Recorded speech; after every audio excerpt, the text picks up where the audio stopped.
দেব ও শুভশ্রী অভিনীত ধূমকেতু মুভির একটা গান মুক্তি পেয়েছে গতকালকে, যেখানে দেব ও শুভশ্রীর কেমিস্ট্রি সবার নজর কেড়েছে। দেব ও শুভশ্রী একসাথে হলে যে সেটা মাস্টারপিস হবে এটা সবাই জানতো, এবং এই গানটা আসলেও একটা মাস্টারপিস গান হয়েছে। গানে গানে শিরোনামের এই গানটা রিলিজের পর থেকে ইউটিউব ট্রেন্ডিং এ রয়েছে। সুপারস্টার দেব আসলেও একজন ট্যালেন্টেড অ্যাক্টর। তিনি যেভাবে একা হাতে টলিউড ইন্ডাস্ট্রিকে সামলাচ্ছে এটা অন্য কারো পক্ষে কোনোভাবেই সম্ভব হতো না। সুপারস্টার দেব প্রমাণ করে দিল যে তিনি একজন রাজা এবং তার রাজ্য হচ্ছে টলিউড ইন্ডাস্ট্রি। গানে গানে শিরোনামের এই গানটা পুরাই মাস্টারপিস হয়েছে, এবং এই গানটাতে কণ্ঠ দিয়েছেন পুরো ভারতের সবচেয়ে জনপ্রিয় গায়ক অরিজিৎ সিং এবং শ্রেয়া ঘোষাল।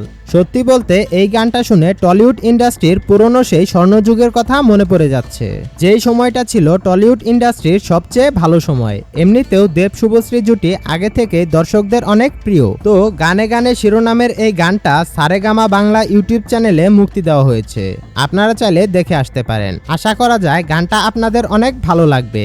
আর আপনি যদি গানটা শুনে থাকেন তাহলে অবশ্যই কমেন্ট করে জানাবেন গানটা আপনার কাছে কেমন লেগেছে। এরকম আরো ইন্টারেস্টিং মুভি রিলেটেড আপডেট পেতে আমাদের চ্যানেলটা সাবস্ক্রাইব করে আমাদের সাথেই থাকুন। সকলেই ভালো থাকবেন, সুস্থ থাকবেন। আল্লাহ হাফেজ।